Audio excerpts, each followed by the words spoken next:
He is tearing it up, man. He is just going to town on the, wow, that's awesome. I'm liking it. I think you got a great idea. You really did. I mean, you think about it, I'm sorry Chevy didn't think of this.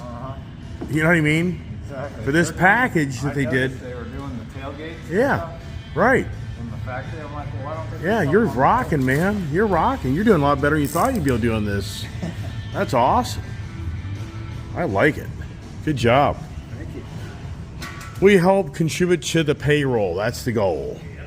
These guys come here to work, and the more jobs they have, the more happier they are. It's all about showing up to work and being compensated for your hours and your efforts. You understand that? And your experience. There you go. Right. Oh no. Yet another number 84. 84, and I got creative. So I did a little thing on the hood. What do you think? I think that looks pretty good. Jerry here, a long-term tinner and wrapper, he came up with that idea. I think this truck looks really even better with the front hood, with like the hood scoop look. I mean, that's awesome. Thank you, sir. Great idea. Thank you. You did a great job. I mean, I love that. That's awesome. So here we are, the before and after at LA Tint Manassas, and wow, wow, wow on how these guys just knock it out. And I'm working to 100 to get my free tint. Yeah, right. Wow. So we matched the back tailgate little area there to the front of the hood, and once again, I think that gives this just a little bit more of a personality. I think it does a great job and has a great look. And there it is, LA Tint.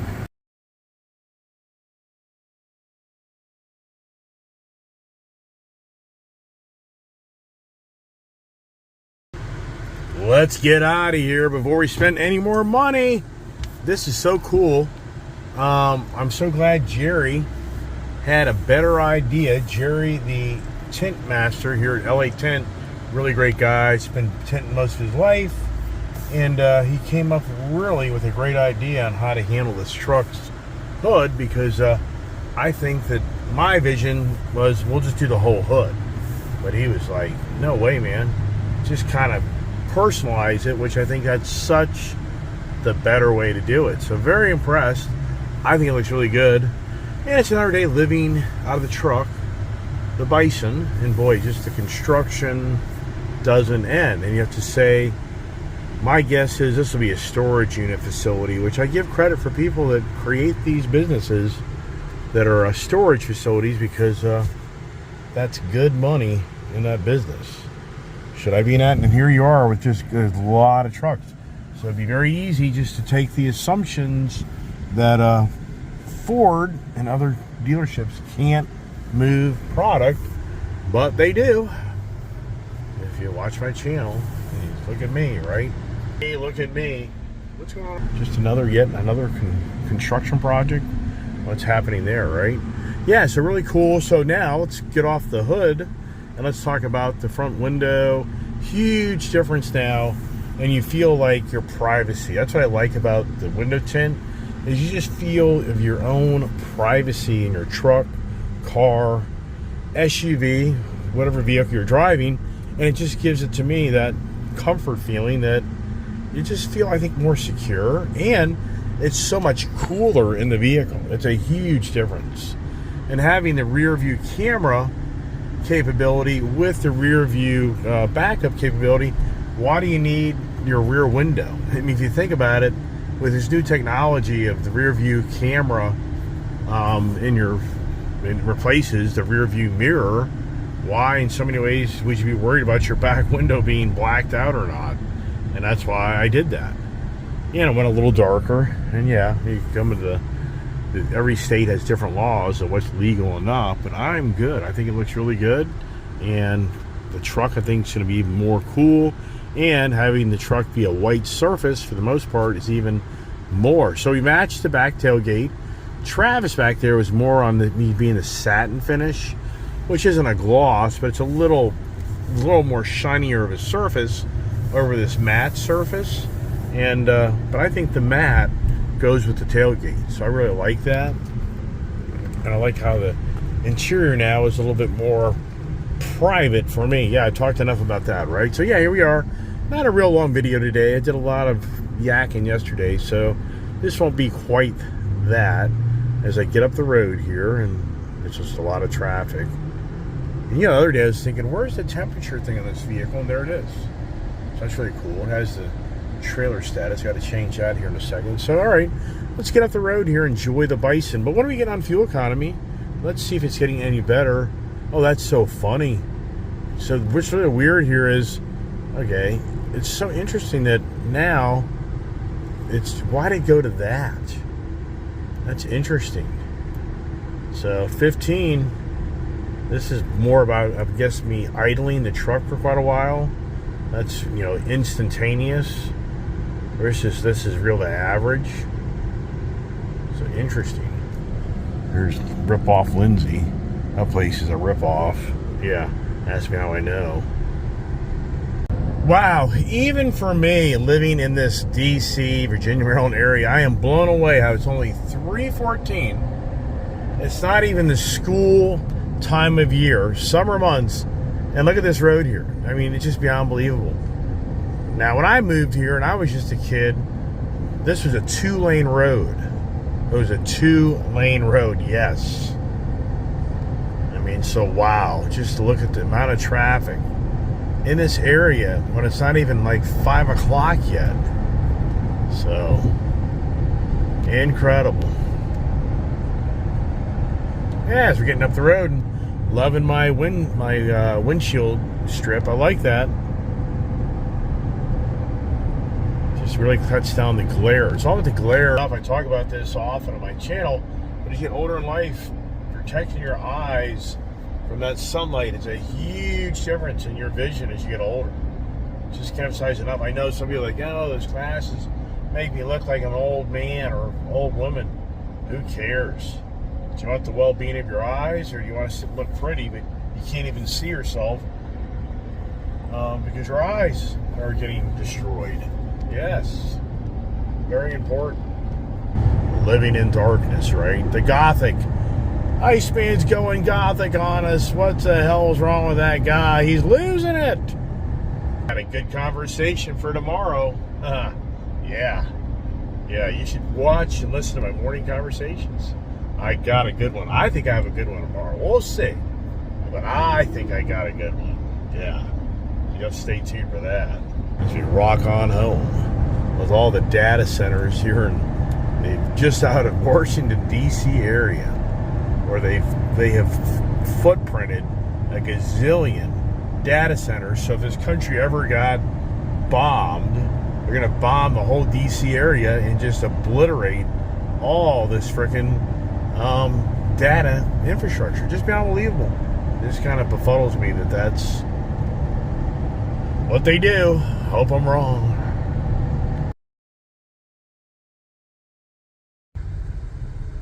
Do you ever think to yourself, who works 8 to 5 anymore? I mean, is that actually a schedule?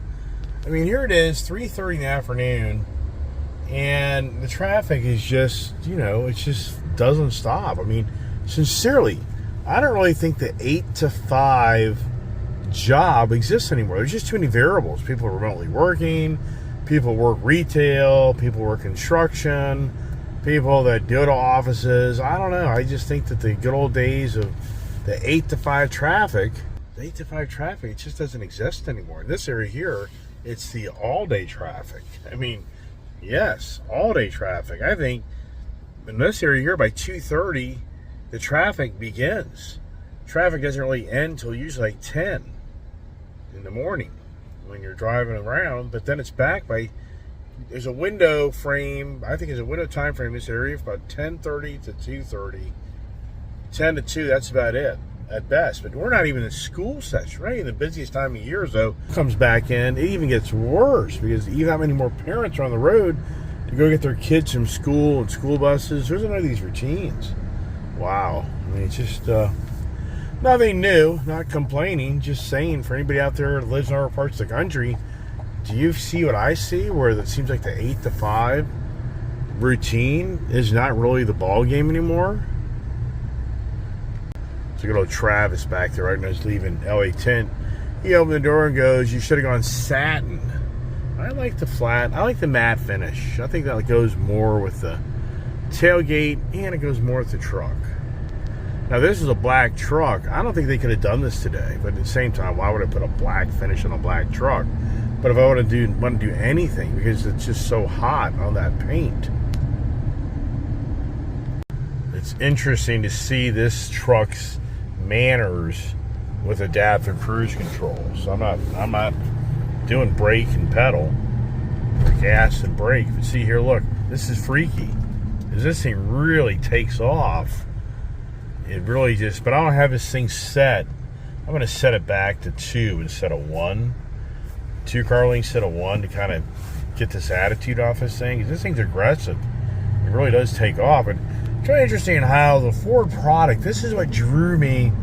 There are so many little things that drew me away from Ram and Chevy, is because Ford had the adaptive cruise control in their trucks, heavy duty trucks, way before Ram and Chevy did. I could be wrong on that, but I'm pretty sure I'm factual on that. Kind of drew me away from the Ram product for the most part. I really went to Ford because of the more of the take the tension off you of the driving by having adaptive cruise control, and then the massaging seats.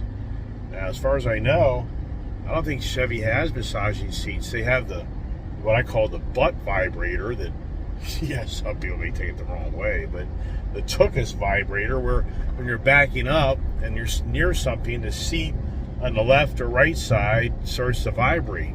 Your butt cheeks. Anybody know that? Yeah, that's a fact. The General Motors little patent or little intuition or intuitive, whatever you want to call their design of making the seat vibrate on left or right, whatever's near you backing up. I think even on the other side. I don't know. Yeah. We're getting a little too personal now, aren't we? Up home and go the back way to get home. I have to go through the back way to get home. Otherwise, I'm just in bumper to bumper traffic for miles. And the back roads it is with everybody else, all these major engineers and the resistance to build new bridges, to make new pathways. It's all that happens is everybody just cuts down the back roads and all the neighborhoods. Maybe these stories. I guarantee you people live in very populated, dense areas that they'll tell you, oh yeah, my good old street that was once the sleepy, quiet street is now a major cut through for all the traffic in my area. And that's what this is. This was just a really nice historic road, country road that now is a major cut through for people to get from Virginia to Maryland.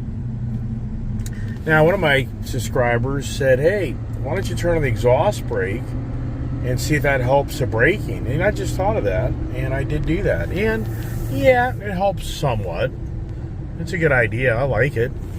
And it's interesting how in this vehicle here, it's that colored light that tells you the exhaust brake is on, versus like in my other vehicles, you'd have a icon that shows the diesel exhaust brake on in the screen.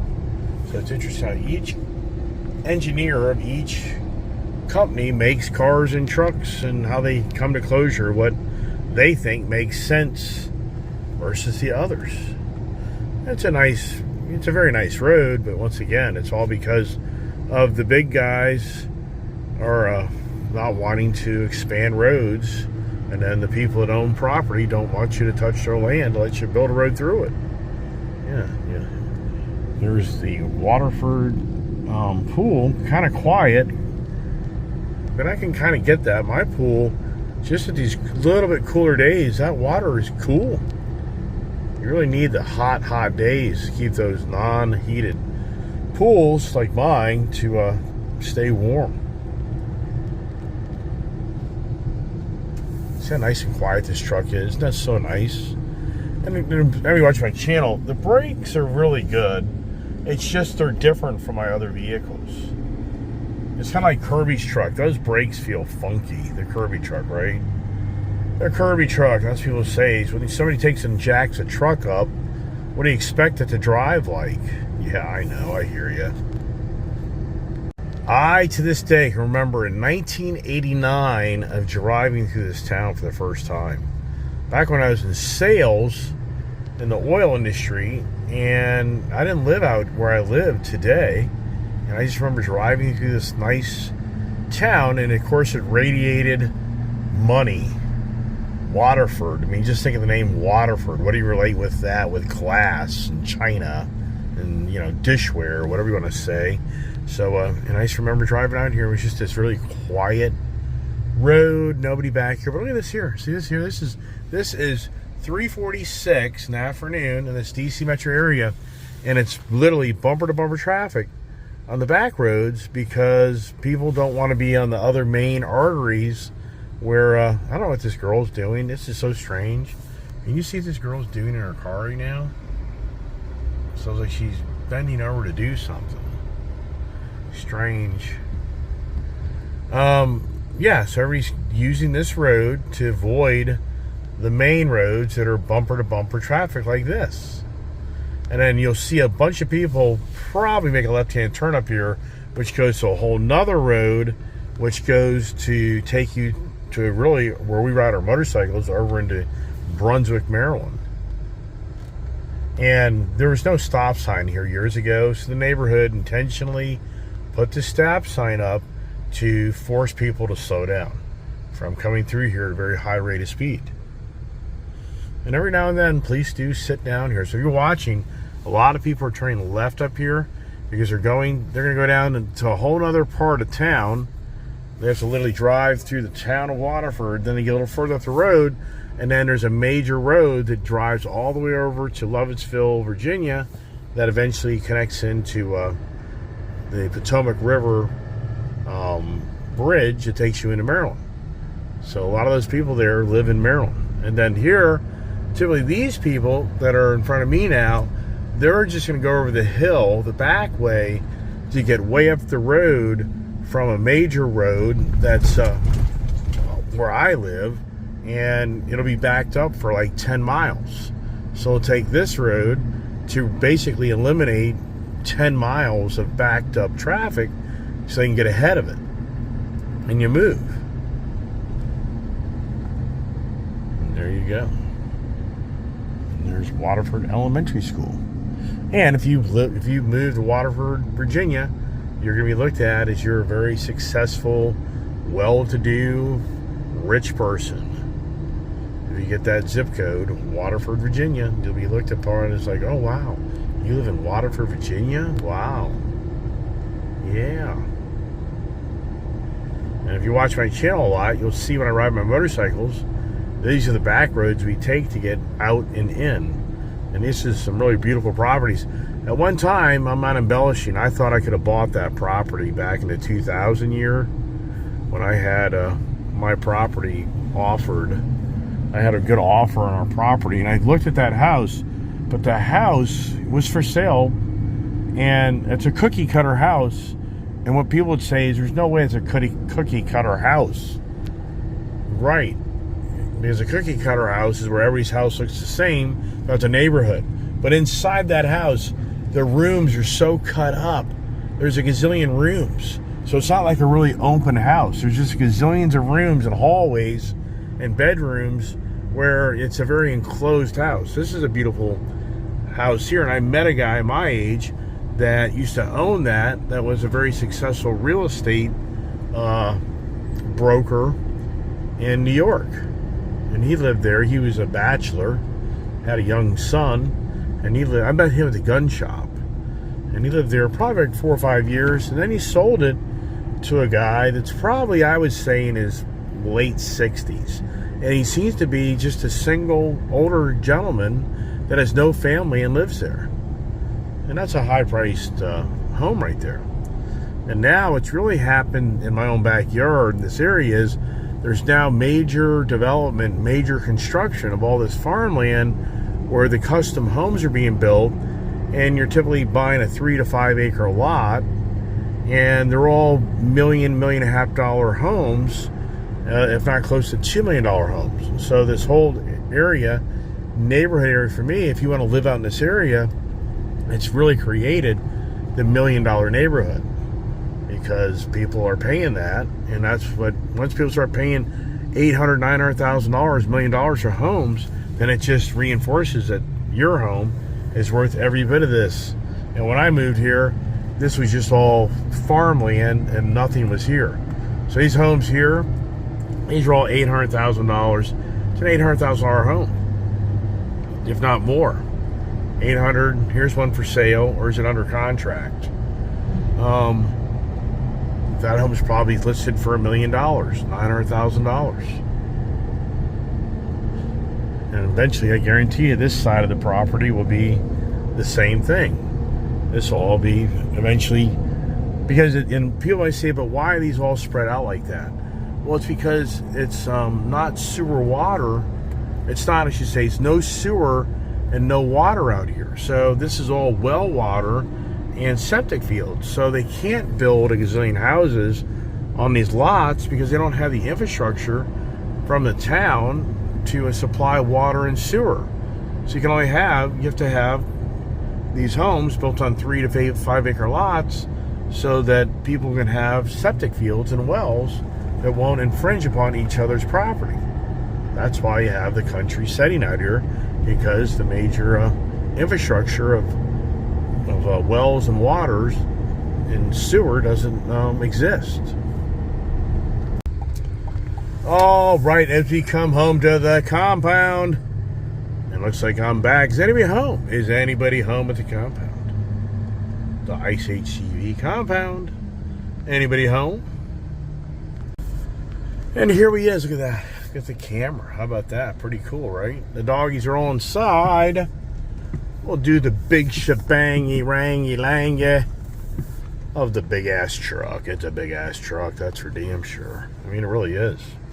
But I think I did good. I think I did good today on the Ice HTV project. I think many would agree.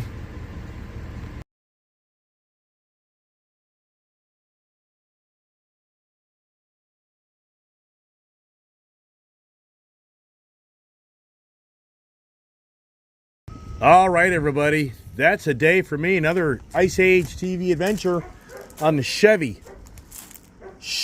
Silverado. Is that what we call it? Silverado? What do we call it? Silverado 2500 HD ZR2 Bison package. I mean, just so much. I like the hood. I like the window tint. I like these mirrors. I think these mirrors look so cool. I like what I accomplished. I've got actually a roll-up bed cover coming, a bed rug coming, and a front bug deflector. So I got even more projects for the Chevy 2024 Bison, aka AEV, American Adventure, what is it, American Expedition Vehicle, on this vehicle with the bumpers, the tires, wheels, the Multimatic suspension. A lot of things go with this truck, and I'm really enjoying my brand new truck. I really like the quality. I think it does have some really good quality, and but it's a lot of truck. And so anyways, that's it for another day of adventures with the Ice Age man and driving yet another vehicle. Of all the collection vehicles I have, it doesn't end. And what are we gonna do tomorrow? Tomorrow morning will be morning conversations. Then I think I got a pretty good one for you tomorrow. So stay tuned for that. And as always, God bless and have a beautiful, great evening.